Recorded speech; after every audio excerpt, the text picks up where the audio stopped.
Do you believe that humans from the distant future are walking among us right now?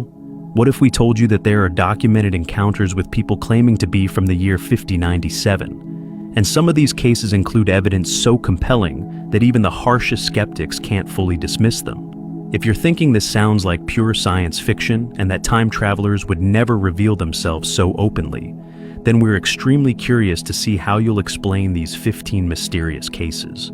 Each one involves someone who appeared out of nowhere, displayed impossible knowledge, or possessed technology that shouldn't exist yet. So, let's jump straight into the first one. And trust us, this case will make you question everything you thought you knew about the limits of time. In March 2019, security footage from Vancouver International Airport captured something that airport staff still can't explain.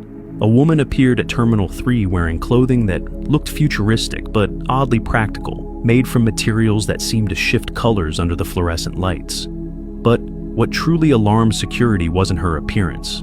It was what happened when they approached her to ask for identification. She calmly stated that she had arrived from the year 5097 and that she was there to observe a specific flight departure. When asked for her passport, she produced a document that looked nothing like any identification anyone had ever seen, with holographic elements that moved independently, and text in a language that linguists later couldn't identify. Before security could detain her for further questioning, she walked toward a restricted hallway, and when guards followed just seconds behind, she had completely vanished. The incident took place on March 14th, around 11:47 p.m. local time, during one of the quieter periods at the international terminal. Security officer Marcus Chen was the first to spot her standing near Gate 47, seemingly watching a delayed flight to Tokyo. He later described her clothing as unlike anything he'd seen in fashion magazines or even at sci-fi conventions.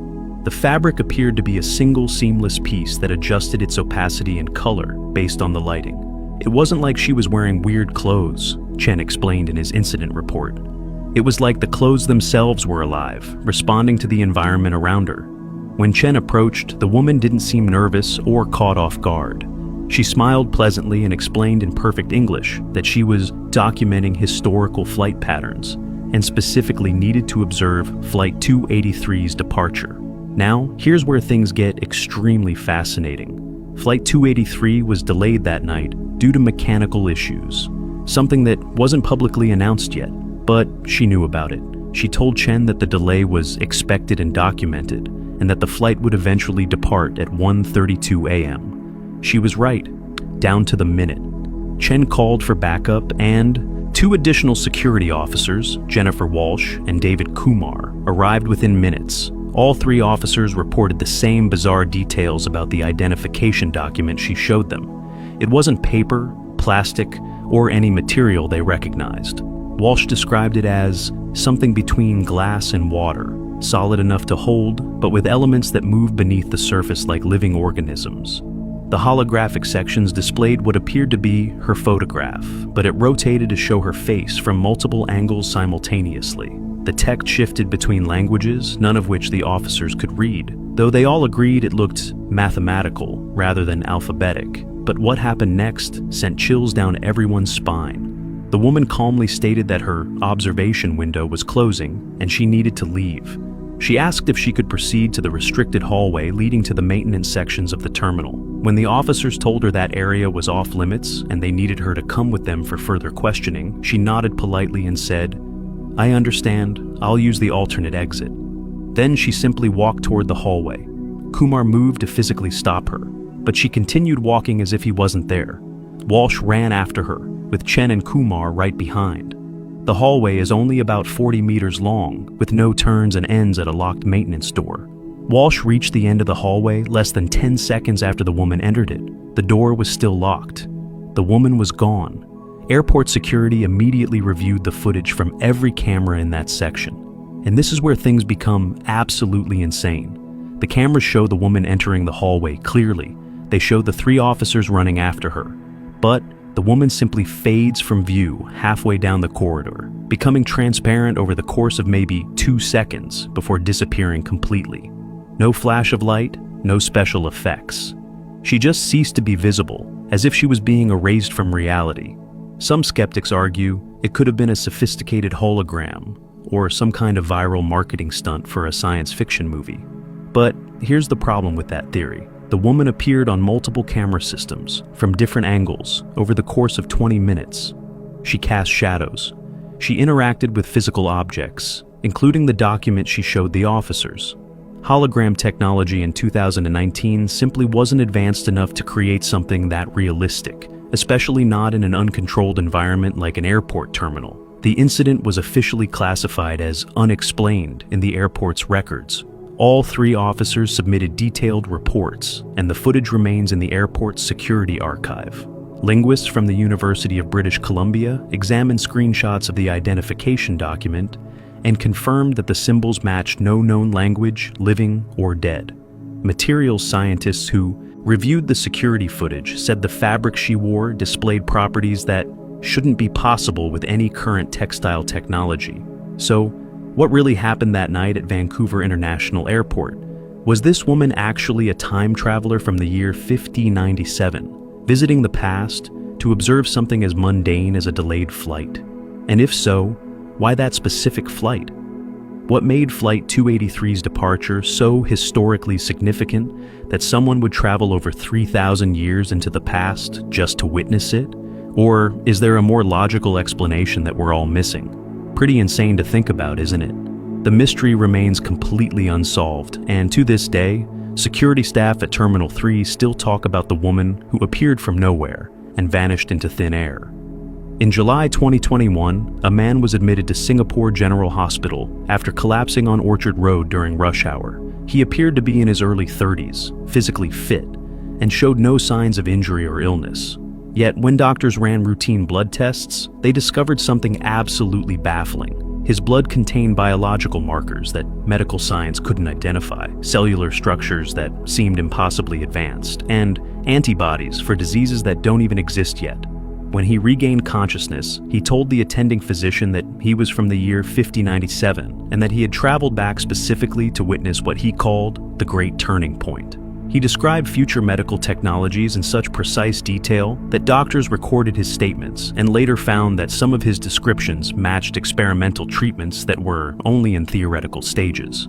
After 2 days of observation, hospital staff found his room empty one morning, with no record of him checking out and no footage of him leaving the building. The collapse happened on July 23rd at approximately 6:15 p.m., right in the middle of Singapore's busiest shopping district. Witnesses reported that the man simply stopped walking, looked up at the sky as if searching for something, and then crumpled to the ground. No seizure, no heart attack symptoms, just a sudden loss of consciousness.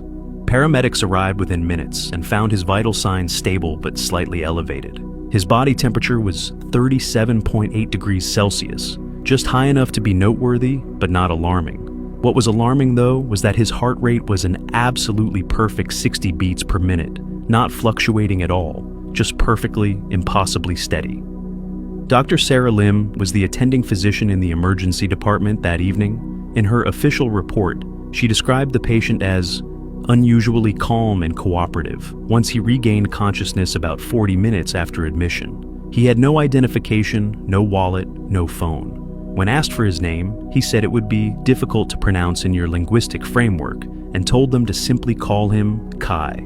Now, here's where things get extremely fascinating. Kai spoke flawless English, Mandarin, Malay, and Tamil, switching between languages effortlessly when different staff members entered the room. But his accent in each language was strange, as if he'd learned them from recordings rather than native speakers. The blood test results came back 3 hours later, and they stopped the lab technicians cold. The lead hematologist, Dr. Ramon Cruz, immediately called Dr. Lim and told her they needed to run the tests again because the results were completely impossible. But the second round of tests showed the exact same thing. Kai's blood contained white blood cells, with structures that looked like they'd been engineered. His red blood cells had a higher oxygen carrying capacity than should be biologically possible. And most disturbing of all, his blood showed antibodies for pathogens that medical databases didn't recognize. When Dr. Lim confronted Kai about the test results, he wasn't surprised at all. "Of course you wouldn't recognize them," he said calmly. "Those diseases won't emerge until 2047 and 2063 respectively, but in my time, we're all vaccinated against them as children." He then proceeded to describe a medical procedure he called cellular renovation therapy that could repair damaged organs by teaching healthy cells to replicate in specific patterns. He drew diagrams showing how the process worked, and Dr. Cruz, who sat in on the conversation, later admitted that the biochemistry actually made sense in a theoretical way. But what happened next absolutely sent chills through the medical staff. Kai began describing specific events that, according to him, would transform medicine in the coming decades. He talked about a breakthrough in cancer treatment that would be announced in 2029 by a research team in Melbourne.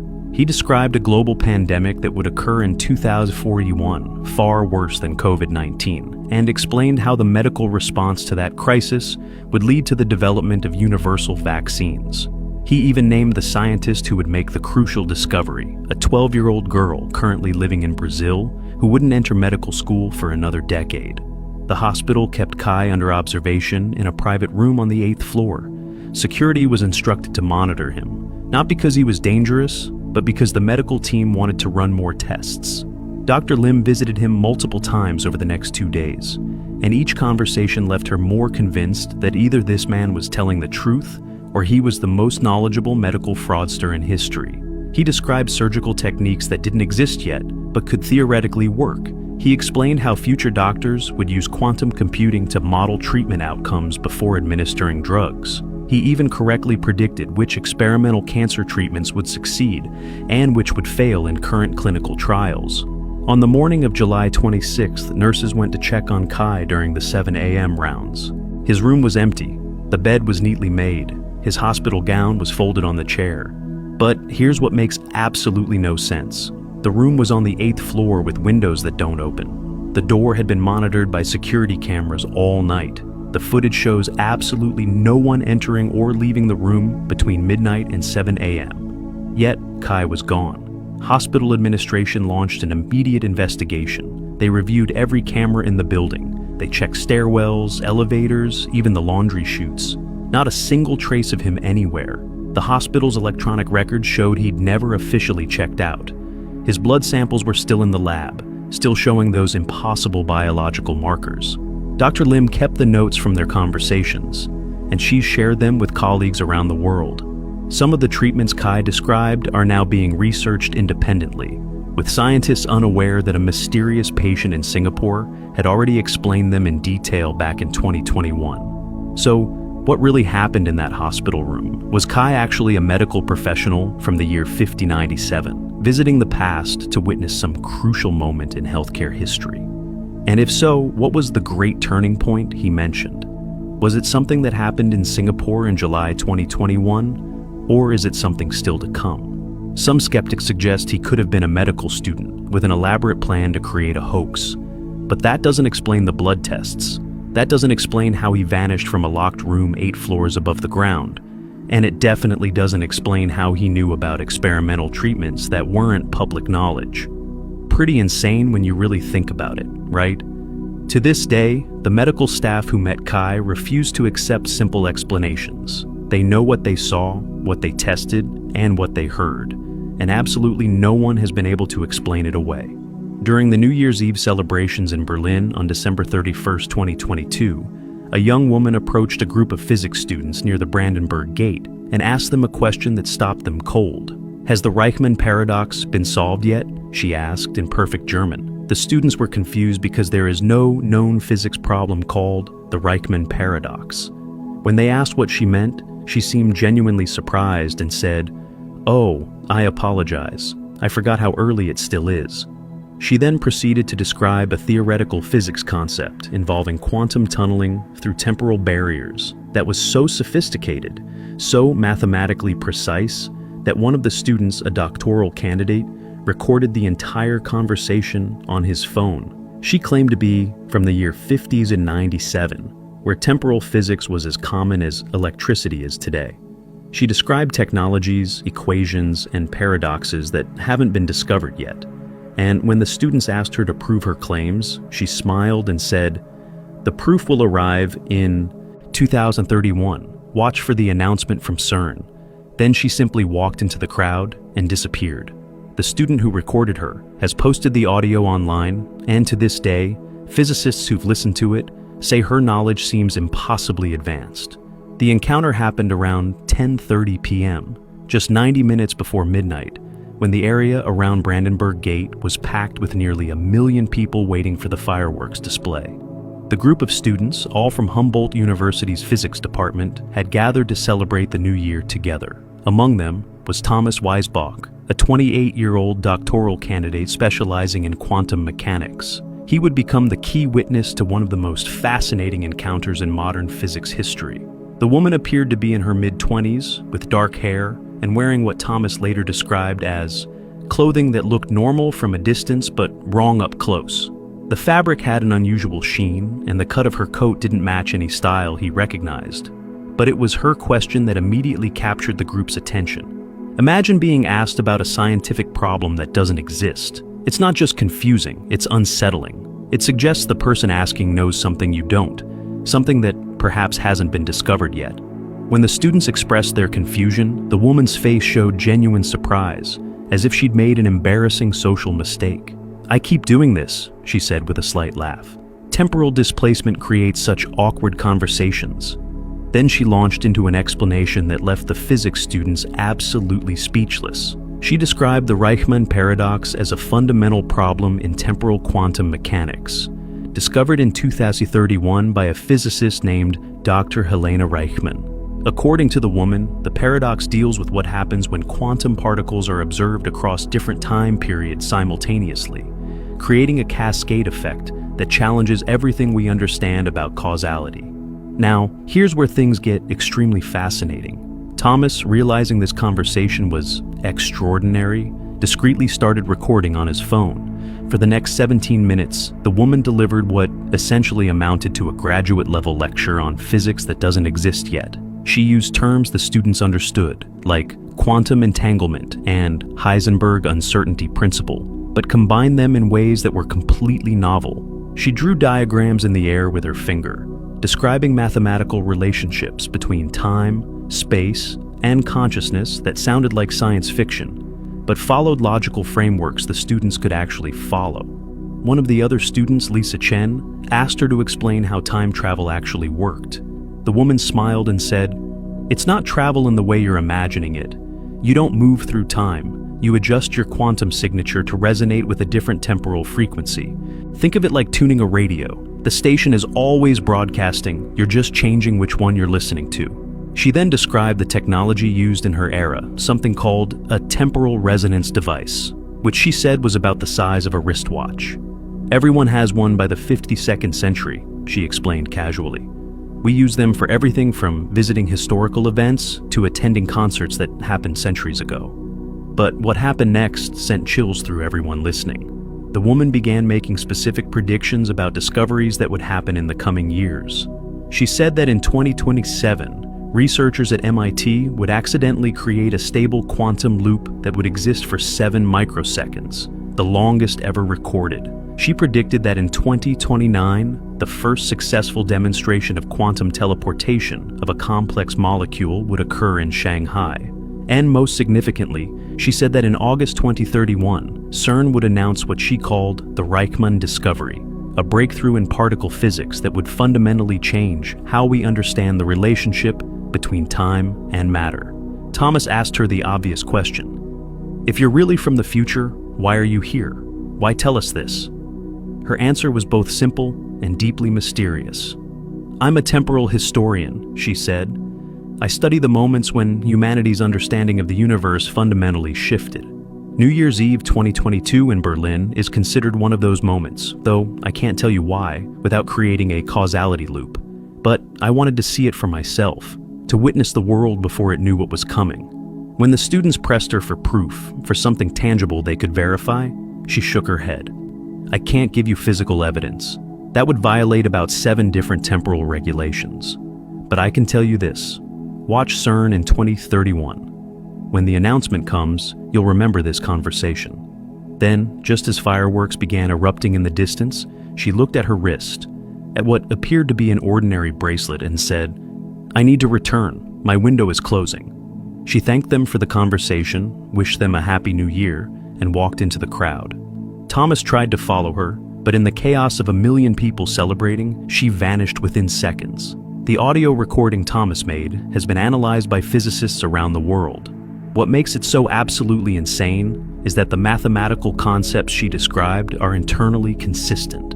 They don't match any current theories, but they don't contradict known physics either. They're extensions, logical progressions of our current understanding. Dr. Martin Hoffman, a quantum physicist at the Max Planck Institute who reviewed the recording, said in an interview, "Either this woman is a genius-level theoretical physicist conducting an elaborate hoax, or she's exactly what she claimed to be. The problem is, some of what she described is so specific that we'll know the answer in 2031.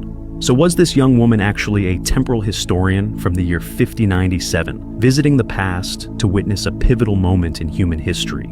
And if so, what happens in Berlin on New Year's Eve 2022 that's so significant it's still studied 3,000 years later? Some skeptics argue she could have been a physics professor playing an elaborate prank, but that doesn't explain the sophistication of her knowledge or the specific predictions she made. The truth is, we won't know for certain until 2031. That's when CERN is supposed to make an announcement that will either confirm her story or prove she was just an incredibly knowledgeable fraud. Pretty creepy to think that the answer is coming, whether we're ready for it or not. And imagine how Thomas feels sitting on that recording, counting down the years until 2031. Will the Reichman paradox turn out to be real? And if it does, what does that mean for everything we think we know about time, reality, and the nature of the universe itself? In September 2020, an elderly man entered a small cafe in the Shibuya district of Tokyo and asked the owner if he could sit and observe for exactly 1 hour. The owner, finding the request odd but harmless, agreed. The man sat quietly, watching customers come and go, occasionally making notes in a small device that looked like a translucent tablet. When the hour ended, he approached the owner and thanked him, explaining that he was a memory collector from the year 50s at 97. His job, he said, was to travel back in time and document ordinary human moments before they were lost forever. He told the cafe owner specific details about the future of that exact location, including that the cafe would close in 2024, but would be remembered fondly by the community. He described a memorial that would be placed there in 2089. The owner laughed it off as the ramblings of an eccentric old man.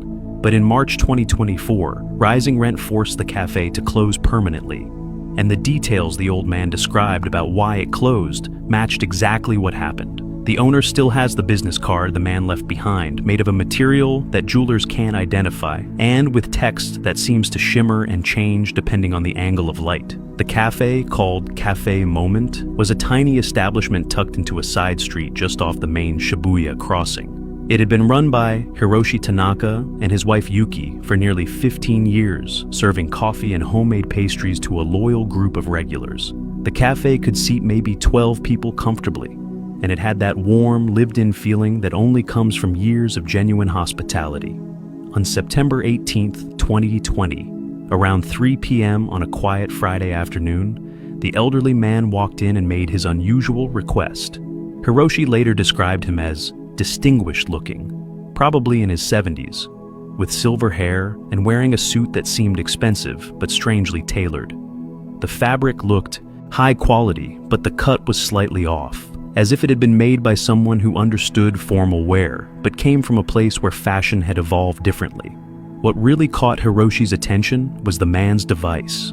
It wasn't a tablet or a phone. It was transparent, like looking through tinted glass, but images and text appeared within it, as if suspended in the material itself. For exactly 1 hour, the man sat at a corner table and simply watched. He observed the customers ordering coffee, students studying, a young couple having what appeared to be a serious conversation, an elderly woman reading a newspaper. Occasionally, he would touch his translucent device and make notes, his fingers moving across its surface with practiced ease. Hiroshi remembers thinking it was strange behavior, but the man was quiet and polite, so he let him be. Tokyo has its share of eccentric characters, after all. When the hour was up, the man checked what appeared to be a watch on his wrist and stood up. He approached the counter where Hiroshi was working and bowed respectfully. "Thank you for allowing me this time," he said in perfect Japanese, though Hiroshi later noted his accent was Unusual, like someone who learned the language perfectly, but from recordings rather than conversation. That's when the man explained his purpose. Now, here's where things get extremely fascinating. He told Hiroshi that he was a memory collector, part of a profession that exists in the year 5097. His job was to travel to different time periods and document everyday moments that would otherwise be lost to history. You see, the man explained, in my time, we have detailed records of major events, wars, technological breakthroughs, political changes. But we've lost the small moments, the everyday experiences of ordinary people living their lives. That's what I collect. The feeling of a small cafe on a Friday afternoon, the sound of coffee being made, the quiet conversations of people who will never be famous but whose lives matter just as much. Hiroshi was charmed by the explanation, even if he didn't believe it. But then the man said something that would haunt him for years. This cafe will close in 2024, March, I believe. The building's owner will raise the rent dramatically, making it impossible for you to continue. You and your wife will decide it's time to retire rather than relocate. The community will be saddened, and in 2089, a small memorial plaque will be placed here honoring Cafe Moment as a symbol of old Shibuya before the complete digital transformation. The specificity was unsettling, but Hiroshi laughed it off. The cafe was doing fine, and 2024 seemed far away. Before leaving, the man handed Hiroshi a business card. "If you ever need to contact me, though I doubt you'll be able to," he said with a kind smile. The card was unlike anything Hiroshi had ever seen. It felt solid, but seemed to weigh almost nothing.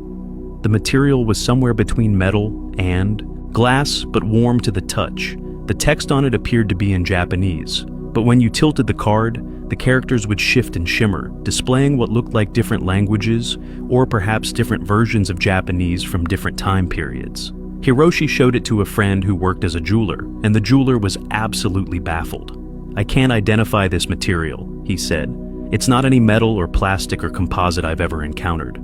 The years passed, and Hiroshi occasionally thought about the strange old man, but mostly forgot about the encounter. Then, in January 2024, the building's owner informed him that the rent would be increasing by 300% starting in April. The amount was impossible to pay.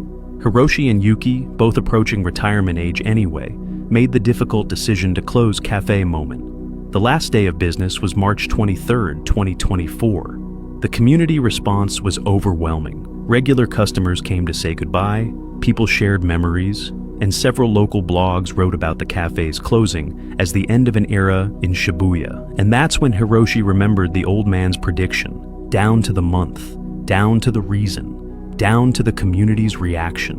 He pulled out the business card he'd kept in a drawer and stared at it with completely new eyes. What had seemed like the harmless fantasy of an eccentric stranger had turned into an eerily accurate prediction. But here's what sends chills down your spine. The man also mentioned a memorial plaque in 2089. That's 65 years away. How could anyone verify that?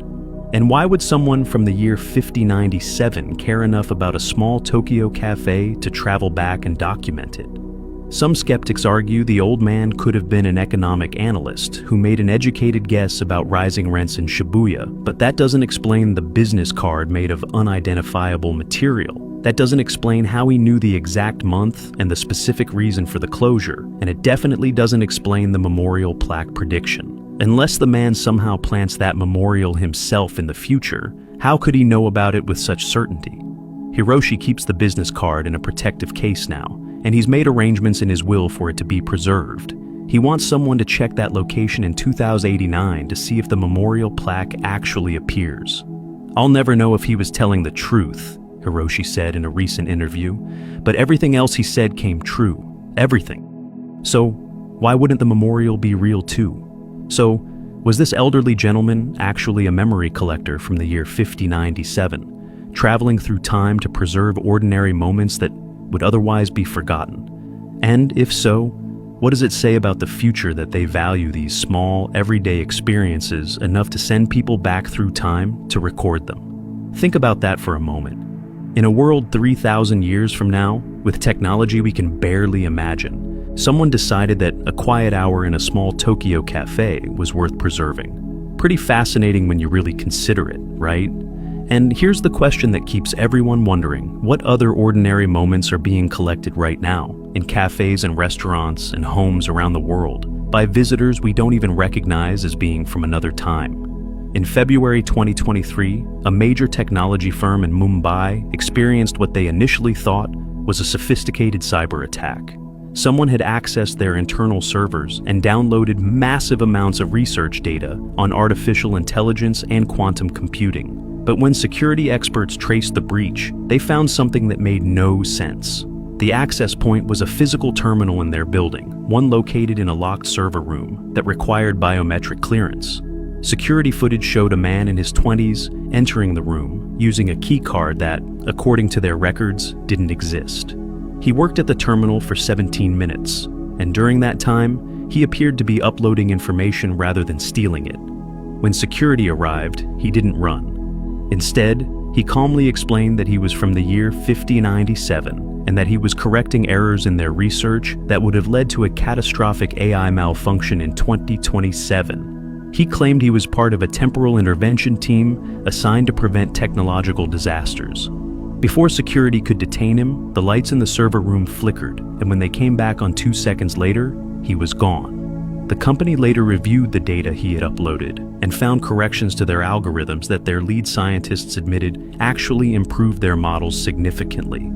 The company, which we'll call Technova Solutions, to protect their identity, they've requested anonymity due to ongoing investigations, is one of India's leading AI research firms. They employ over 800 people and have contracts with major international corporations. Their server room on the 14th floor is protected by multiple layers of security, biometric scanners, key cards with rotating encryption codes, and 24/7 monitoring. On February 9, 2023, at approximately 2:47 a.m., their intrusion detection system triggered an alert. Someone was accessing classified research files.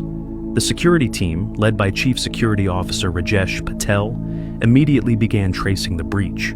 They expected to find evidence of a remote hack, maybe some sophisticated malware or a compromised employee account. What they found instead absolutely froze them cold.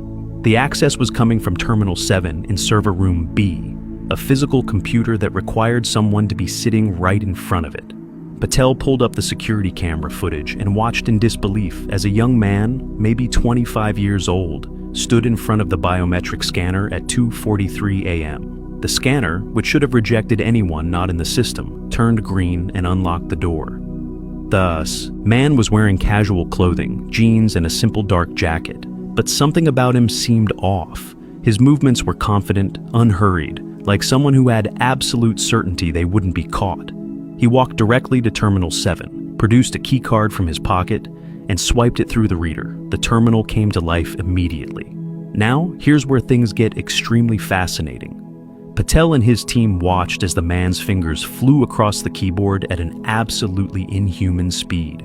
He was typing faster than should be physically possible, and the commands he was entering scrolled past so quickly that the security team couldn't read them. Within minutes, Patel dispatched 2 security guards to the server room. The journey from the security office to the 14th floor takes about 4 minutes using the elevator. During that time, Patel watched the man work. He wasn't downloading files, he was uploading them, modifying existing code, correcting what appeared to be errors in the company's AI algorithms. At one point, the man looked directly at the security camera and smiled as if he knew he was being watched and didn't care at all. When the security guards burst into the room at 3:04 a.m., the man didn't even flinch. He continued typing for another few seconds, then calmly turned to face them. "I'm almost finished," he said in perfect English with an accent the guards couldn't place. "Please give me just 1 more minute." The guards, weapons drawn, ordered him to step away from the terminal immediately. That's when he said something that made absolutely no sense at the time. "I'm from the year 5097. I'm part of a temporal intervention team. Your AI research contains critical errors that will lead to a catastrophic system failure in 2027. I'm correcting those errors now." One of the guards, a former military officer named Vikram Singh, later described the man as completely calm, like he was explaining something obvious to children. The man explained that in his timeline, Technova's AI system had been deployed to manage traffic control systems in 12 major cities.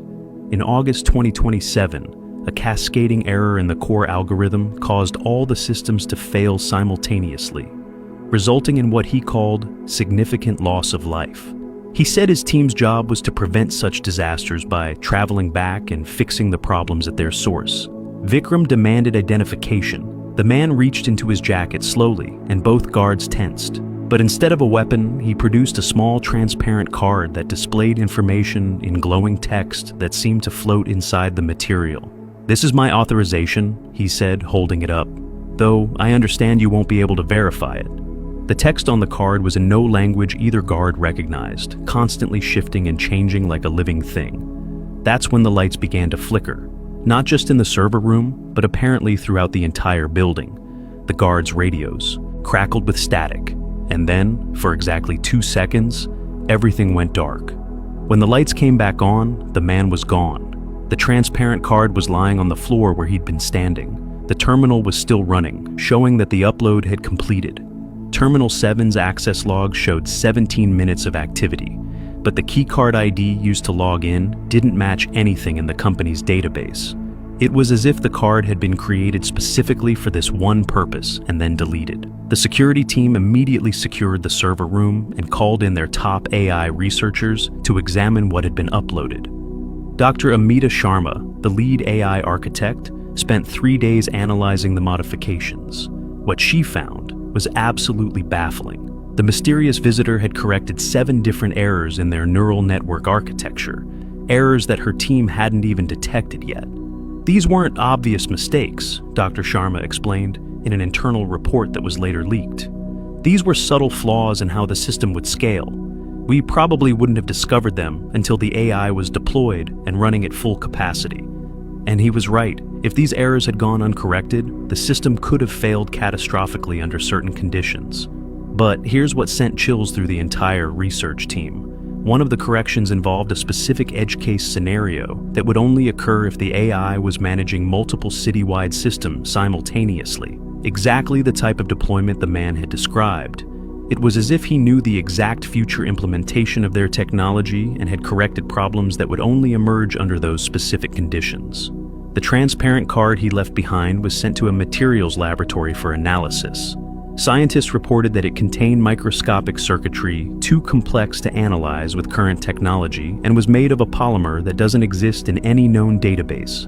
The company keeps it locked in a vault, along with copies of all the security footage and the modified code. Some skeptics argue it could have been an elaborate industrial espionage operation, with a rival company planting the time traveler story to disguise corporate theft. But that theory has problems. The man didn't steal anything. He corrected errors and improved their work. The keycard and the transparent ID card are made of materials that can't be explained. And most damning of all, he accurately described a deployment scenario that Technova hadn't even finalized yet. So, was this young man actually part of a temporal intervention team from the year 5097, traveling through time to prevent technological disasters before they happen? And if so, how many other corrections are being made right now in research labs and tech companies around the world by visitors we don't recognize? Think about this for a moment. What if every major technological breakthrough has already been adjusted, corrected, or guided by people from the future making sure we don't destroy ourselves? Pretty insane when you consider the implications, right? And here's the truly terrifying question. If the man was telling the truth about the 2027 disaster, will his corrections actually prevent it? Or are we living in a timeline where catastrophic AI failures are constantly being averted by temporal intervention teams we never even see? In August 2018, a woman appeared at the Egyptian Museum in Cairo claiming to have an appointment with the head of antiquities. No such appointment existed, but she was so insistent and seemed so knowledgeable that the curator agreed to meet with her briefly. What happened next has become one of the most puzzling incidents in the museum's history. She told the curator that she was an archaeologist from the year 5097 and that she needed to see a specific artifact, a small limestone tablet from the Old Kingdom that had been in storage for decades. When shown the tablet, she examined it carefully and pointed to a series of markings on the back that had never been translated. She explained exactly what they meant, providing a translation that later matched findings from a completely separate research team. She told the curator that this tablet would become crucial evidence in 2034 when a major archaeological discovery would rewrite Egyptian chronology. She described the discovery in such specific detail that the curator wrote everything down. Before leaving, she said, "Keep this tablet safe. In 16 years, you'll understand why." Security footage shows her entering the museum, but never leaving, and the curator still has the notes from their conversation, waiting to see if her predictions about 2034 come true. The Egyptian Museum in Cairo is one of the world's most prestigious archaeological institutions, housing over 120,000 artifacts from ancient Egypt. On August 12, 2018, a woman in her late 30s arrived at the administrative offices around 10:30 a.m. and told the receptionist she had an appointment with Dr. Hassan El-Sayed, the museum's chief curator of Old Kingdom artifacts. The receptionist checked the schedule and found no such meeting listed, but the woman insisted, saying it was extremely urgent and involved a matter of historical preservation. Dr. El-Sayed, curious about who would show up, claiming to have an appointment that didn't exist, agreed to give her 5 minutes. The woman who entered his office was dressed professionally in modern clothing, but something about her seemed slightly out of place. Her clothes looked expensive but unfamiliar, Dr. El-Sayed later recalled. The fabric had an unusual texture, and the style didn't quite match current fashion. It was like looking at clothing designed by someone who studied our era, but wasn't actually from it. The woman introduced herself simply as Dr. Amara and got straight to the point. "I'm an archaeologist from the year 5097, she said without hesitation. "I specialize in Old Kingdom Egypt, and I need to examine catalog item 4C721B immediately." Dr. El-Sayed was taken aback. First, because of the absurd claim about being from the future. Second, because item 4721B was a relatively obscure artifact that had been sitting in storage for over 30 years. It was a small limestone tablet, about 15 centimeters square, discovered in 1952 at a minor tomb site near Saqqara. The tablet had never been displayed and was considered archaeologically insignificant. How did this woman even know about it? Now, here's where things get extremely fascinating. Despite his skepticism, Dr. El-Sayed's curiosity got the better of him. He decided to test her knowledge. "What can you tell me about this tablet?" he asked.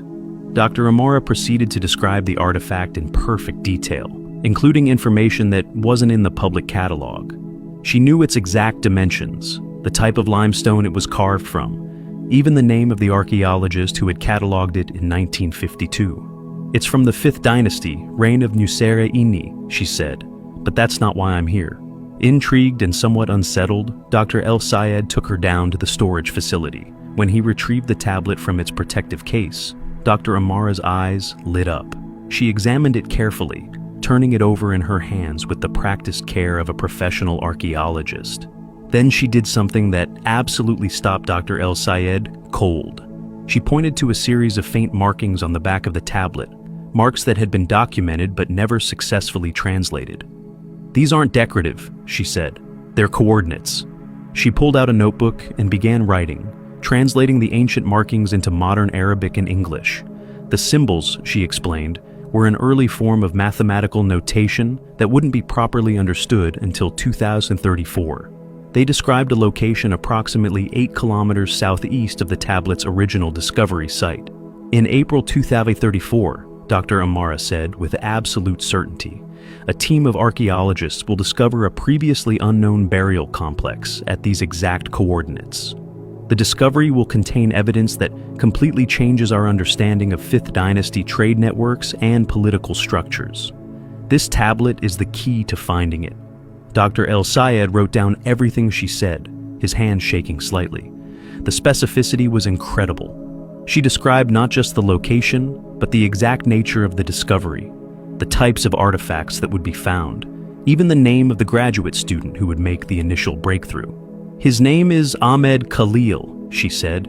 "He's currently 11 years old, living in Alexandria. He'll be the one to connect this tablet to the burial site." But what happened next sent chills through Dr. El-Sayed. Dr. Amara told him that in her time, in the year 5097, this discovery was considered one of the pivotal moments in 21st century archaeology. The Cairo discovery of 2034, she called it. She explained that the burial complex would contain documents that proved extensive trade relationships between Egypt and distant civilizations that historians didn't think had contact until much later. It rewrites the timeline of ancient globalization, she said, and it all starts with this tablet. Before leaving, Dr. Amara gave Dr. El Sayed one final instruction. Keep this tablet in climate-controlled storage. Don't let it deteriorate. In 2034, when the discovery is made, researchers will need this original tablet to verify the coordinates. Without it, they might dismiss the burial site as a coincidence. She thanked him for his time, shook his hand, and walked toward the exit. Dr. El Sayed immediately checked the security footage. The cameras clearly showed Dr. Amara entering the museum at 10:28 a.m. They showed her in the administrative wing, in the storage facility, and heading toward the main exit around 11:45 a.m. But then something absolutely baffling happens. She walks through the main hall, passes several security checkpoints, and then simply vanishes from the footage. One moment she's walking toward the exit doors, the next moment she's not there. No blur, no glitch in the video. She just disappears between camera angles. The exit cameras show absolutely no one leaving the museum during that 15-minute window. In the months following the encounter, Dr. El Sayed contacted colleagues in the archaeological community and discovered something remarkable. A research team at Cambridge University had been working independently on translating similar numerical notations from the 5th dynasty. When Dr. El Sayed shared Dr. Amara's translation with them, the Cambridge researchers confirmed it matched their preliminary findings exactly. Findings they hadn't yet published. Findings that Dr. Amara couldn't have known about unless she had access to unpublished academic research or, impossibly, knowledge from the future. Some skeptics suggest Dr. Amara could have been an academic playing an elaborate hoax, someone with access to unpublished research who wanted to create a mystery. But that doesn't explain how she disappeared from the security footage. That doesn't explain her knowledge of an obscure artifact in storage. And it definitely doesn't explain her prediction about an 11-year-old boy named Ahmed Khalil, who supposedly doesn't know yet that he'll become an archaeologist. Dr. El Sayed keeps the tablet in a special vault now, with enhanced environmental controls. He's made arrangements for it to be preserved indefinitely, and he's counting down to April 2034. Every year that passes, he said in a recent interview, I think about her prediction. I think about those coordinates she gave me, and I wonder if we should excavate that site now or wait to see if her prophecy comes true naturally. So was Dr. Amara actually an archaeologist from the year 5097, traveling back in time to ensure a crucial piece of evidence was preserved for a discovery that hasn't happened yet? And if the burial complex is found in 2034 at those exact coordinates, what does that mean for everything we think we know about the nature of time? Imagine being Dr. El Sayed right now, sitting on that information, watching an 11-year-old boy grow up, wondering if he'll really become the archaeologist who makes the discovery. Pretty insane, right? And here's the truly fascinating question. If Dr. Amara was telling the truth, how many other historical discoveries have been guided by people from the future, ensuring that the right artifacts are preserved and the right researchers find them at exactly the right time? In November 2021, a botanist working at the São Paulo Botanical Garden encountered a man photographing plants with a device unlike any camera she'd ever seen. It was small, crystalline, and seemed to capture images without any visible lens or screen. When she approached to ask what he was doing, he explained that he was documenting extinct species. Confused, she told him that all the plants in this section were thriving in common. He looked at her with sad eyes and said, "Not in my time." He claimed to be a conservation scientist from the year 5097, traveling back to record species before they disappeared. He told her the names of 17 plants in that garden that would go extinct between 2030 and 2070, and he described the exact environmental changes that would cause each extinction. The botanist, shaken by the encounter, wrote down everything he said. He then showed her images on his device. Pictures of a São Paulo that looked nothing like the city she knew, with massive green towers and vertical forests covering every building. "We learned too late," he told her. "But maybe you still have time." He walked toward the garden's exit, and when the botanist followed him, he had vanished. She still has the list of plants he mentioned, and she's been tracking their populations ever since. The São Paulo Botanical Garden is a sprawling 360,000 square meter sanctuary in the heart of Brazil's largest city, home to thousands of plant species from the Atlantic forest and beyond.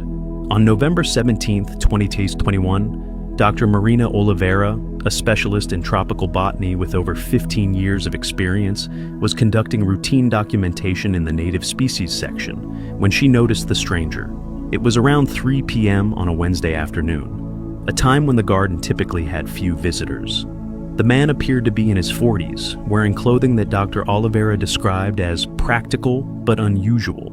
It looked like hiking gear, but the materials seemed different, more advanced somehow, with a subtle shimmer that changed in the sunlight. What really caught her attention was his device. He was moving from plant to plant, holding this small crystalline object about the size of a smartphone, but completely transparent. No buttons, no screen, nothing. He would point it at a plant, and somehow, it was capturing images. Dr. Oliveira could see faint light patterns moving inside the crystal when he used it. As a scientist protective of the garden specimens, Dr. Oliveira approached him to ensure he had permission to be photographing. "Are you with a research institution?" she asked in Portuguese. The man turned to her and responded in the perfect Portuguese, though with an accent she couldn't identify. "I'm documenting species before they're lost," he said simply. When she explained that these plants were healthy and well protected, he gave her a look of such profound sadness that it actually unsettled her. "Not in my time," he said quietly. "In my time, most of these exist only in genetic archives." Now here's where things get extremely creepy. The man introduced himself as Dr. Henrique Silva, a conservation biologist from the year 5097. He explained that he was part of a project to create a complete visual and genetic record of extinct species by traveling back to photograph them in their natural state. "We have DNA samples," he told her. "We have descriptions and dried specimens. But we lost the living context, the way they moved in the wind, the color variations, the relationship with pollinators. That's what I'm here to preserve." Dr. Oliveira, skeptical but intrigued, asked him which plants he believed would go extinct. What happened next absolutely froze her blood cold. He began pointing to specific specimens and naming them one by one. 17 plants in total. For each one, he described the exact sequence of environmental changes that would lead to its extinction. "That one," he said, gesturing to a delicate orchid species, "will lose its pollinator in 2034 when temperature changes shift the beetle's emergence cycle by 3 weeks. The plant can't adapt fast enough." He pointed to a small fern. "That species will be gone by 2048, soil acidification from increased rainfall." Dr. Oliveira pulled out her field notebook and started writing frantically. The level of ecological detail was staggering. He described rainfall pattern shifts, temperature increases measured to the 10th of a degree, changes in soil composition, the cascading effects on pollinator populations. For someone supposedly from the future, his knowledge of current ecological science was flawless. But what sent absolute chills down her spine was when he described environmental changes that hadn't been published yet. Changes that Dr. Oliveira knew about, only because she was part of a research team currently studying them in unpublished work. Then Dr. Silva did something that changed everything. He touched the crystalline device in a particular way, and suddenly images appeared floating in the air between them like a hologram. But these weren't just pictures. They were three-dimensional, moving images so realistic that Dr. Oliveira felt like she could step into them. He showed her São Paulo in the year 5097. The city was unrecognizable.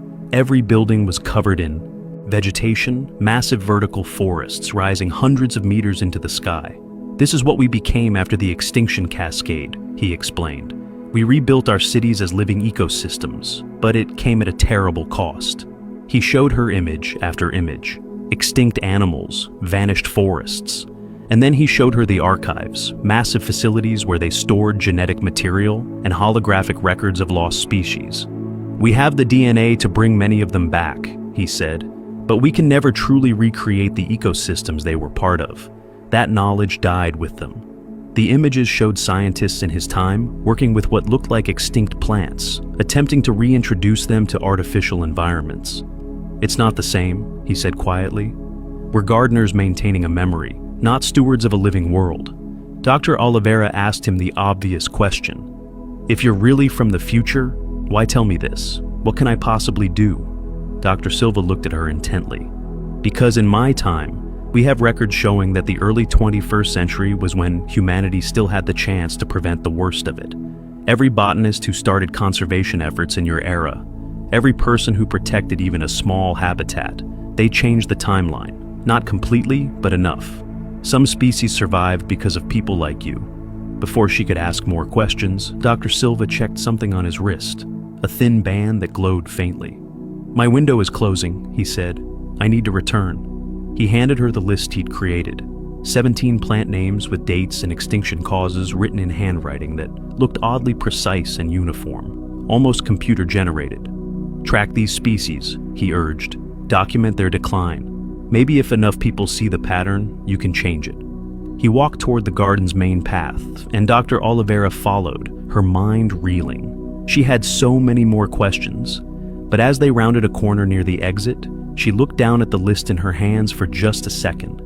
When she looked up, he was gone. The path was straight and empty. There was nowhere he could have gone. She ran to the exit gate, asked the attendant if he'd seen a man leave. The attendant said absolutely no one had passed through in the last 10 minutes. Dr. Oliveira still has that list, now laminated and kept in a protective folder. She's been monitoring all 17 species religiously since that day. And here's what makes this absolutely insane. 3 of the 17 plants on his list have already shown early signs of population stress. One orchid species has experienced pollinator timing mismatches in 2023, exactly the kind of early warning signal Dr. Silva described. Environmental data is tracking almost exactly along the patterns he predicted. Some skeptics suggest Dr. Silva could have been an extremely knowledgeable ecologist trying to motivate conservation through an elaborate hoax. But that doesn't explain the crystalline device or the three-dimensional holographic images Dr. Oliveira swears she saw. That doesn't explain how he knew about her team's unpublished research, and it definitely doesn't explain how he vanished on an empty straight path in broad daylight. So, was Dr. Henrique Silva actually a conservation scientist from the year 5097, traveling back to document species before they vanish forever? And if so, what does it say about our future that someone would need to come back to photograph plants that still grow all around us today? Think about that for a moment. Imagine living in a world so damaged that you have to send people back through time just to remember what a healthy forest looked like. Pretty terrifying, isn't it? And here's the question that haunts Dr. Oliveira every single day. If his predictions about those 17 plants come true, if they do go extinct on the timeline he described, does that mean the future is already set? Or does knowing about it give us the chance to change it? She's dedicated the rest of her career to finding out. The clock is ticking, and the plants are already starting to decline. In May 2022, a cafe in Stockholm became the site of one of the strangest encounters in recent history. A man and a woman entered Fika and Framtid in the Södermalm district, both dressed in clothing that looked almost normal, but slightly off, as if designed by someone who had studied 21st century fashion, but didn't quite understand the details. Owner Eric Lindstrom immediately noticed something strange. The man wore what looked like a casual button-down shirt and jeans, but the fabric had an odd quality. It looked like cotton, but it moved wrong, Eric later explained. Like it was responding to his body temperature or something. After ordering 2 black coffees, they took a corner booth near the window. Within minutes, other customers started glancing their way. The couple had placed a small metallic disc on the table between them, about the size of a coaster. Suddenly, 3-dimensional images began appearing above it, floating in the air like holograms. But these weren't crude projections. They were crystal clear, with depth and detail that looked absolutely real. Now, here's where things get extremely fascinating. Eric, curious and concerned, approached their table. "Excuse me," he said politely in Swedish, "but what is that device?" The woman looked up and smiled warmly. "It's a temporal mapping interface," she said in perfect Swedish, though with an accent Eric couldn't place. We're documenting temporal anchor points. This location is quite significant in our historical records. The man gestured for Eric to sit down. That's when they told him something absolutely insane. They explained that they were temporal sociologists from the year 5097, studying crucial moments and locations in history where seemingly small events led to massive social changes. Your cafe, the woman said, is one of those locations. In 2029, a young woman will have a conversation at this exact table that will inspire her to start a movement for universal basic resources. Within 15 years, the movement will have transformed Scandinavian social policy. Eric sat there stunned as they showed him images on their holographic display. They showed him what looked like future news articles, protests, policy documents, all centered around something called the Stockholm Accords of 2037. They even told him the name of the woman who would start it all. Her name will be Astrid Bergman, the man said. She's not born yet. Her mother is currently pregnant with her, living about 3 kilometers from here. But what happened next sent absolute chills through Eric. The couple began describing the conversation that would happen at his cafe in 2029 with incredible detail. Astrid will be here with 3 friends, the woman explained. They'll be discussing economic inequality and climate adaptation. At approximately 4:17 p.m., she'll have what she later describes as an epiphany. She'll sketch out the core principles of the movement on a napkin. We have that napkin in our archives. They showed him a holographic image of what they claimed was that exact napkin, preserved in some kind of museum display case in the year 5097. Eric could see handwriting on it, a sketch of interconnected circles with words in Swedish. Universal food security, universal housing, universal energy, the man translated. These become the 3 pillars of the movement. The couple spent exactly 90 minutes at the cafe. When they finally stood to leave, the man pulled out 3 coins from his pocket to pay for the coffee. The coins were unlike any currency Eric had ever seen. They were perfectly circular, made of a silvery metal that seemed to have depth to it, like looking into water. Strange symbols were embossed on both sides. Eric told them the coffee was on the house, but the man insisted. "Please keep one as payment and one as proof," he said, placing 2 coins on the counter. "Have the metal analyzed. It will be interesting for your scientists." They walked out, turned the corner toward a small park, and when Eric ran outside to follow them, just 10 seconds later, they were nowhere to be seen. Eric took 1 coin to the Royal Institute of Technology in Stockholm. Materials scientists examined it for 3 weeks. Their conclusion was absolutely baffling. The coin was made of a metallic alloy that contained elements and ratios that shouldn't be thermodynamically stable. It's like someone took metals that shouldn't form an alloy and forced them together using a process we don't understand, Dr. Sarah Anderson explained in her report. Eric has kept detailed notes of everything they said. He's marked his calendar for 2029. If a young woman named Astrid comes into this cafe in 2029 and starts talking about universal basic resources, Eric said in a recent interview, I'll know they were telling the truth. In October 2020, during the height of the pandemic, a woman appeared in the pediatric ward of Melbourne Children's Hospital and asked to see a specific patient, a 7-year-old boy named Lucas Chen with a rare genetic disorder called mitochondrial complex III deficiency. The nurses had no record of her having clearance, but she spoke with such authority and medical knowledge that they assumed she was a specialist. Nurse Jennifer Walsh was at the station when the woman approached, introducing herself as Dr. Sarah Chen. She asked specific questions about Lucas's treatment history, his genetic markers, his response to various medications. She knew details about his case that should have been confidential. Now, here's where things get extremely fascinating. The woman entered Lucas's room, where his mother, Michelle, was sitting beside his bed. Michelle later described the encounter. She had this device, about the size of a smartphone, but thicker, made of some kind of white material. She held it above Lucas's body, moving it slowly from his head down to his feet. The device emitted a soft humming sound, and I could see lights flickering inside it. When I asked what she was doing, she said she was performing a cellular energy scan. After the scan, the woman asked to speak with Dr. Robert Harrison, the attending physician. She wrote out a detailed treatment protocol involving 3 medications that had never been combined for this condition. These medications exist now, she explained, but they've never been combined in this way. In my time, in the year 5097, we know this combination works because it was discovered in 2043. I'm here to make sure that discovery happens.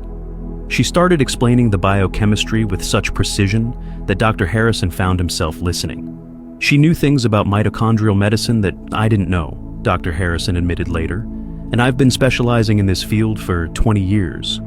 But what happened next sent absolute chills through the medical team.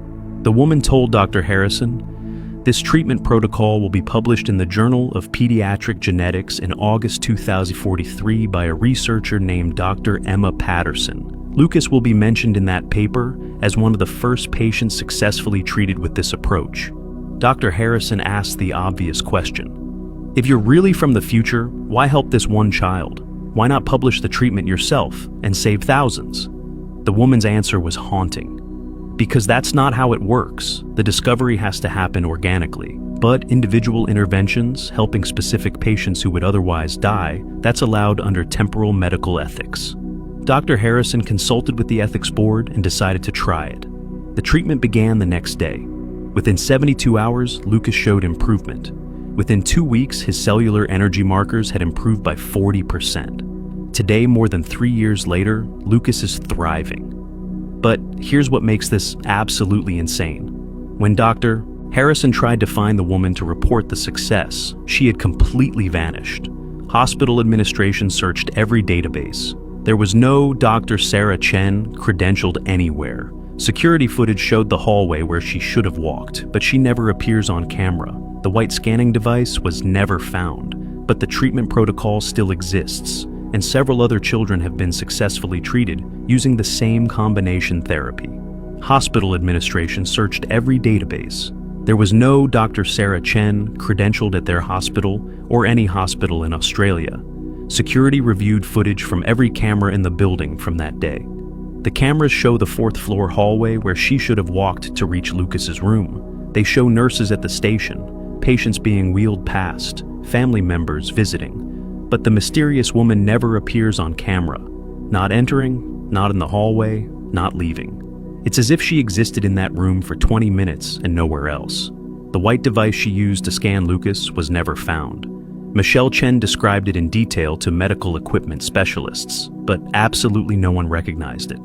It looked more like something from a science fiction movie than real medical equipment, one specialist commented. The treatment protocol she wrote out, however, still exists. Dr. Harrison kept it, and he's shared it with colleagues around the world. Several other children with similar conditions have been successfully treated using the same combination therapy. Dr. Harrison has kept detailed records of everything that happened, and he's watching for that research paper in 2043. If a Dr. Emma Patterson publishes a paper on combination therapy for mitochondrial disorders in August 2043, and if it mentions an early case from Melbourne in 2020, he said in a recent interview, then I'll know she was telling the truth, and that will fundamentally change how I understand reality. So, was this woman actually a pediatric geneticist from the year 5097, traveling back in time to save children who would have died in her timeline? And if so, how many other mysterious healers are walking through hospitals right now, appearing just long enough to save a life, and then vanishing without a trace? Lucas is alive today, thriving and healthy. And somewhere in the future, someone decided his life was worth saving. That alone is absolutely extraordinary. On January 15th, 2023, a man was found unconscious on Platform 9 at King's Cross Station in London. When paramedics revived him, his first words were absolutely bizarre. "What year is it? What's the date?" When told it was January 15th, 2023, he sat up in panic. No, that's wrong. I jumped to 2045. The coordinates were set for 2045.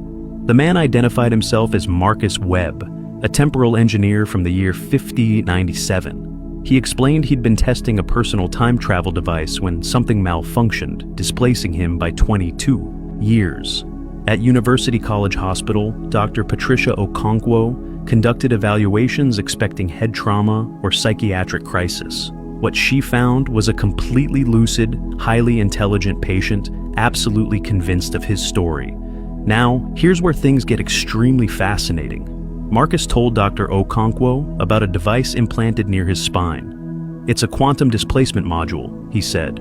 Your X-ray technology probably won't detect it, but advanced imaging should. When they performed a CT scan, the results absolutely froze the medical team. Standard X-rays showed nothing, but the CT scan revealed a small metallic object, positioned precisely between his T4 and T5 vertebrae, with extremely fine filaments extending into the surrounding neural tissue. Dr. Okonkwo brought in neurosurgeon Dr. James Chen to examine the scans. I've never seen anything like this, Dr. Chen admitted.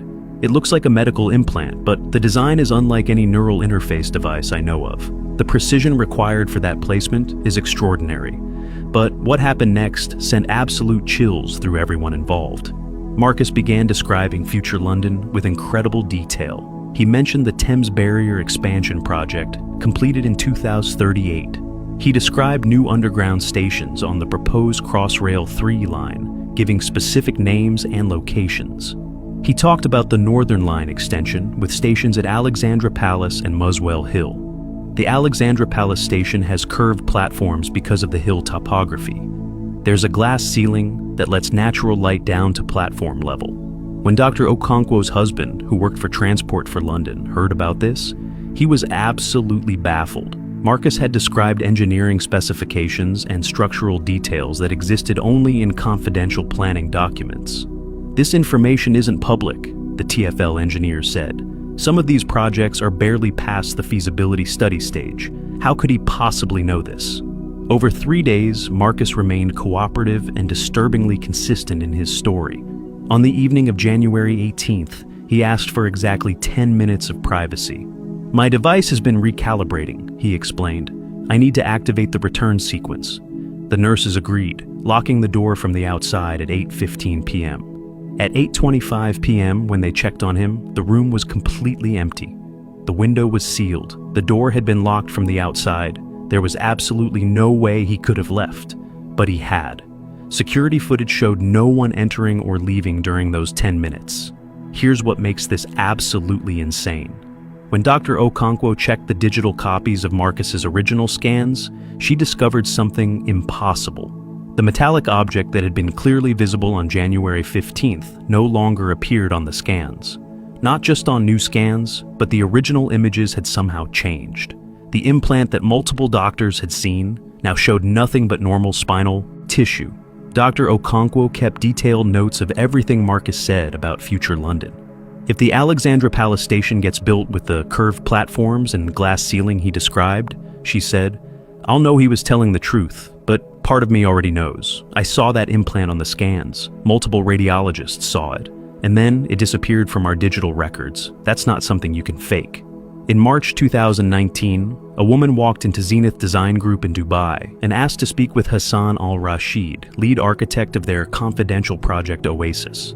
The woman, Dr. Nadia Khalil, knew intimate details about their plans for a sustainable tower that hadn't been announced publicly. When Hassan asked how she knew about their secret project, she stated plainly, I'm an architectural historian from the year 5097. Your tower still stands in my time. It's considered one of the most significant structures of the 21st century. I've come to see it in its planning phase and to make sure it's built correctly. Hassan invited her to a conference room, more out of curiosity than belief. What happened next would change everything about their project. Pretty mind-blowing, right? Now, here's where things get extremely fascinating. Once inside the conference room, Dr. Khalil proceeded to describe Project Oasis in minute detail. She knew the exact height, the planned energy systems, the experimental cooling technology they were planning to use. She even knew about a structural concern the engineering team had discussed just 3 days earlier in a closed meeting. You're worried about lateral wind loads at the 45th floor, she said. Your current design has a vulnerability there. In my time, we know this because the building developed stress fractures in 2006-07 during a severe sandstorm. They were repaired, but they didn't have to happen. Hassan immediately called in his engineering team, including Chief Structural Engineer Michael Torres and Sustainability Coordinator Yasmin Al-Jabri. The three of them listened as Dr. Khalil outlined 3 specific modifications to their design. First, she suggested changing the composition of the external cladding to incorporate a ceramic composite material with specific thermal properties. Second, She recommended adjusting the core structure's reinforcement pattern, particularly between floors 40 and 50. Third, she proposed modifications to the foundation depth and the integration of what she called adaptive resonance dampeners. The suggestions sounded impossible, Michael Torres later explained in an interview. Some of the materials she described didn't exist in our catalogs. Some of the engineering principles she mentioned weren't in standard practice, but she explained everything with such technical precision that we couldn't just dismiss it. The team asked her why these changes were necessary. Her answer sent absolute chills through everyone in the room. In my time, Dr. Khalil explained, Dubai has experienced significant environmental changes: sea level rise, increased storm intensity, extreme temperature fluctuations. Most of the buildings constructed in your era are gone, destroyed, abandoned, or demolished. But your tower survives. It becomes a refuge during the Great Heat Crisis of 2156. It houses over 10,000 people when the city's infrastructure fails. It only survives because someone made these modifications in 2019. The room went silent. The weight of what she was saying, whether true or not, was profound. But what happened next made it impossible to dismiss her as simply delusional. Dr. Khalil pulled out a device from her bag, a thin rectangular object that looked like it was made of dark glass. She touched it in a specific pattern, and suddenly three-dimensional holographic images appeared floating above the conference table. Everyone in the room gasped. This wasn't a projection on a screen. These were solid-looking images suspended in mid-air, visible from all angles. The images showed Project Oasis completed, but not the gleaming new tower they'd imagined. This was the building aged by over 3,000 years. The exterior showed weathering, some damage, but the structure stood proud and intact. The images rotated, showing different angles, different seasons, different times of day. Dr. Khalil zoomed in on specific structural elements, showing how the modifications she'd suggested had held up over millennia. See here, she pointed to the reinforced core between floors 40 and 50. This is where your original design would have failed, but with the changes, it holds. She showed them more images of future Dubai, a city partially submerged with water channels running between buildings, massive seawalls protecting the old downtown, structures built on platforms above the flooded areas. This is Dubai in 2847, she explained. The sea level is 7 meters higher than in your time. Most coastal development is underwater, but your tower stands because it was built on higher ground and built to last. The design team sat transfixed, staring at images of their city transformed by time and climate change into something both beautiful and haunting. Hassan asked her to send them the images, to leave some kind of documentation. Dr. Khalil shook her head. The device doesn't interface with your technology, but I can leave you with holographic captures. She touched the device again, and suddenly small crystalline objects, each about the size of a coin, materialized on the table. These contain the images, she said. Your technology won't be able to read them for another 20 years, but they'll preserve the data. By 2040, you'll have the equipment to view them properly. Before leaving, Dr. Khalil gave them one final piece of information. She told them that the building would be completed in 2024 and would be known officially as the Oasis Sustainability Tower. In 2089, she said, it will be renamed the Khalil Memorial Tower after Dr. Yasmin Al-Jabri's granddaughter, who will use this building as a base for pioneering climate adaptation research. Your work here, the decisions you make in the next few months, they echo forward for thousands of years. The design team spent weeks analyzing her suggestions. Engineers ran simulations, consulted with materials scientists, and reviewed structural calculations. To their absolute amazement, every modification she'd suggested actually improved the building's performance. The ceramic composite cladding reduced heat absorption by 23%. The reinforced core eliminated the stress vulnerabilities they'd been worried about. The foundation modifications increased stability against seismic activity. It was as if someone had already built this tower, tested it for 3,000 years, and come back to tell us how to fix all the problems, Michael Torres said. Zenith Design Group implemented all three modifications. The Oasis Sustainability Tower is currently under construction, scheduled for completion in late 2024. The crystalline objects Dr. Khalil left behind are kept in a secure vault at the firm's headquarters. Engineers have attempted to analyze them using current technology, but the objects seem to be made of a material that's partially transparent to most scanning equipment. "We can see that there's data stored inside," one technician explained, "but we can't access it. It's like trying to read a hard drive from the future." Some skeptics suggest Dr. Khalil could have been an industrial spy who somehow accessed their confidential plans and used the time traveler story to plant suggestions that would benefit a competitor or future buyer. But that theory has serious problems. Her modifications made the building better, not worse. She asked for nothing in return. And most critically, the holographic display technology she demonstrated was far beyond anything commercially available in 2019. "I work with the latest visualization technology," Yasmin Al-Jabri said. "What she showed us wasn't a projector or AR glasses. It was something else entirely." So was Dr. Nadia Khalil actually an architectural historian from the year 5097, traveling back to ensure that a crucial building was constructed properly? And if so, what does it mean that people from the future are actively intervening in our construction projects? Think about this for a moment. How many buildings around the world might have been influenced by visitors from the future, adjusted and corrected to ensure they survive the catastrophes ahead? Pretty mind-blowing, right? And here's the truly fascinating question. If the tower is completed in 2024 as she predicted, if it becomes the Khalil Memorial Tower in 2089, and if it's still standing in the year 5097, doesn't that mean the future is already written? Or does her intervention create the future she described? The Oasis Sustainability Tower is rising above Dubai right now, built with modifications suggested by a woman who claimed to have seen it standing 3,000 years from now. In just a few months, we'll know if the first part of her prediction comes true, and then we'll have thousands of years to find out if she was right about the rest. In December 2021, a man appeared at CERN's visitor center and requested to speak with someone from the particle physics department about what he called the upcoming breakthrough. Security initially dismissed him, but he described specific details about experiments that were classified. When scientists agreed to meet with him, he told them he was a physicist from the year 5097 and that he had traveled back to witness what he called the moment everything changed. He explained that in February 2026, CERN would make a discovery involving the particle decay that would revolutionize physics and lead directly to the development of time travel technology. He provided mathematical equations and theoretical frameworks that the scientists recorded. When they analyzed his work later, they found that his equations solved several persistent problems in quantum field theory.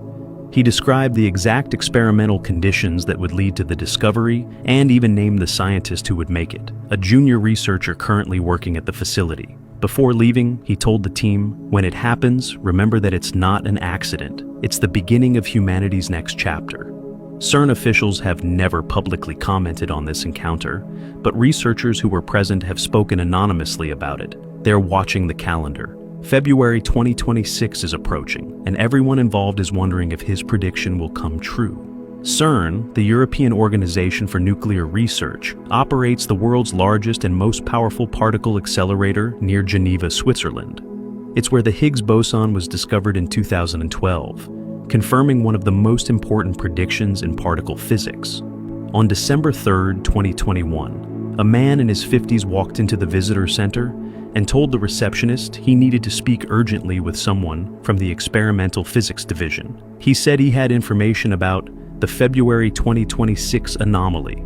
The receptionist, accustomed to enthusiastic physics fans and occasional cranks, politely explained that meetings required advanced scheduling, but the man persisted. He told the receptionist specific details about an experiment designation, LHC-QFT 2026-04, that wasn't public knowledge. He mentioned calibration issues with detector arrays in Sector 7 that had only been discussed in internal meetings the previous week. The receptionist, now thoroughly unsettled, called security.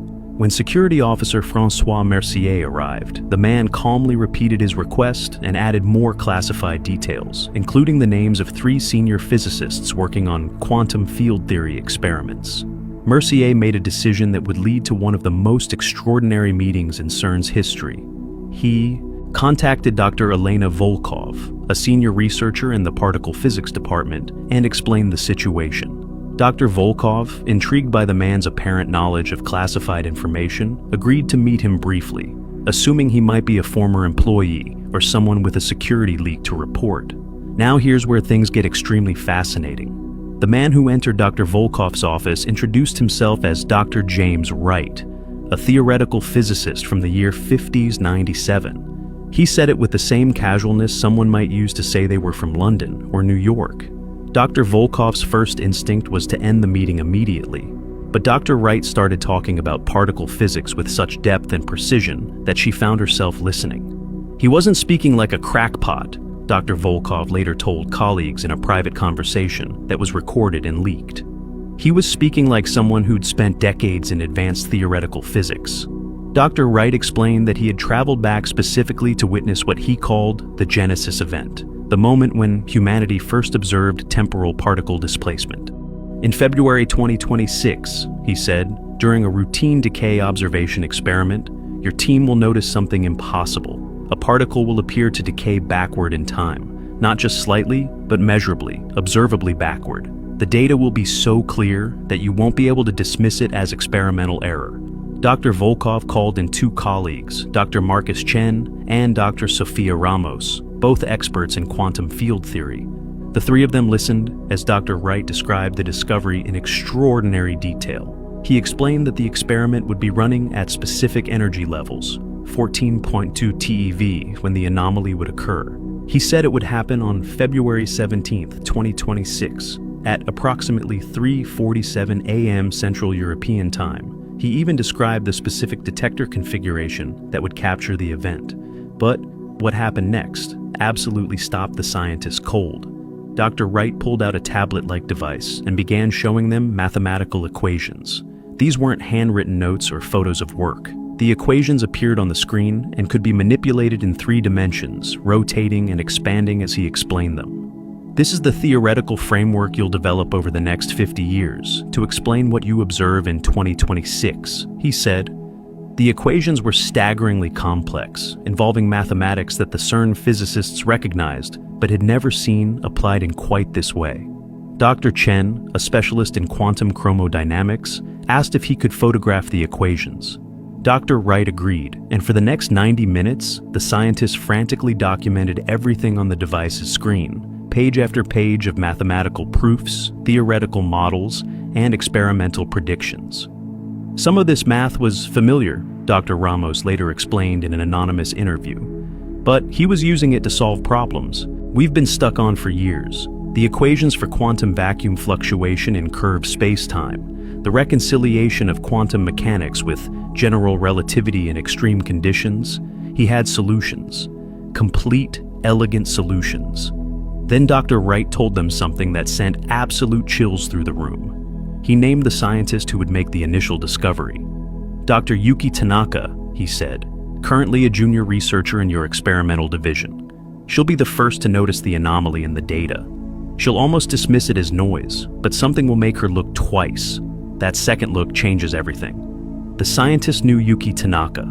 She was indeed a junior researcher, brilliant but relatively unknown. The idea that she would make a discovery important enough that someone from 3,000 years in the future would know her name was mind-blowing. Dr. Wright explained that the February 2026 discovery would lead directly to the development of time travel technology, though not immediately. It takes until 2847 for the first successful human temporal displacement, he said. But it all starts with what you observe in 2026. That's why I'm here. In my time, this moment is considered as significant as the discovery of fire or the invention of the wheel. It's when humanity first proved that time isn't a one-way street. The meeting lasted nearly 3 hours. Dr. Wright answered technical questions, drew diagrams, and explained concepts with a fluency that impressed even these elite physicists. When Dr. Volkov asked him why he was sharing all this information, his answer was profound. Because in my timeline, this is already documented history. You're going to make this discovery with or without my help. But I wanted to see it from this side, from before it happened. And I wanted you to know that when it does happen, when you see that particle decay backward in time, you're not going crazy. You're witnessing the birth of a new era in physics. Before leaving, Dr. Wright gave them one final piece of information. He told them the exact experimental conditions that would produce the clearest results, the collision energy, the detector sensitivity settings, the particle types to focus on. If you run the experiment exactly as I've described, he said, you'll get unambiguous data, the kind of data that can't be dismissed or explained away. Then he stood, thanked them for their time, and walked out of the building. The scientists immediately tried to follow him. Security footage shows Dr. Wright leaving Dr. Volkoff's office and walking down the corridor toward the exit. But then something absolutely baffling happens. He rounds a corner, and when security personnel check that corridor seconds later, he's gone. The corridor has no exits, no side rooms, nothing. He simply vanished. External cameras show absolutely no one leaving the building during that time period. In the days following the encounter, the three physicists analyzed the equations Dr. Wright had shown them. They shared the work with trusted colleagues, always framing it as theoretical speculation rather than revealing its source. What they found was astonishing. The mathematics was sound. More than sound, it was revolutionary. These equations solved the hierarchy problem in particle physics, one colleague who reviewed the work said. They provide a mathematical framework for temporal causality loops. If this is real, if someone actually derived these equations, it represents a Nobel Prize-level breakthrough, multiple Nobel Prizes. CERN officials were briefed on the encounter but decided not to make it public. The official position is that they occasionally receive visits from enthusiastic physics fans with creative theories, and this was simply one of those cases. But privately, researchers have been preparing. The experimental schedule for February 2026 has been adjusted. Equipment will be running at the exact specifications Dr. Wright described. Dr. Yuki Tanaka has been assigned to the data analysis team for that period, though she doesn't know why. Some skeptics within CERN argue that Dr. Wright could have been a brilliant physicist, conducting an elaborate social experiment, or attempting to influence research directions. But that doesn't explain his knowledge of classified experimental details. That doesn't explain how he vanished from a corridor with no exits. And it definitely doesn't explain the advanced mathematics that solve problems the brightest minds in physics haven't been able to crack. So, was Dr. James Wright actually a physicist from the year 5097, traveling back to witness the discovery that would eventually lead to time travel technology? And if so, what does it mean that the discovery is apparently predetermined, that it will happen in February 2026, whether the current researchers know about it or not? Think about this for a moment. The scientists at CERN are now waiting for a specific date and time, wondering if they're about to witness a particle decaying backward through time. Pretty insane, right? And here's the truly mind-bending question. If the discovery happens exactly as Dr. Wright predicted, does that prove time travel is real? Or does it create a causality loop where the prediction itself causes the discovery? February 2026 is just months away now. Somewhere at CERN, Dr. Yuki Tanaka will be reviewing data in the early morning hours of February 17th. Will she see something impossible? Will one moment of careful observation launch humanity into a new understanding of the universe?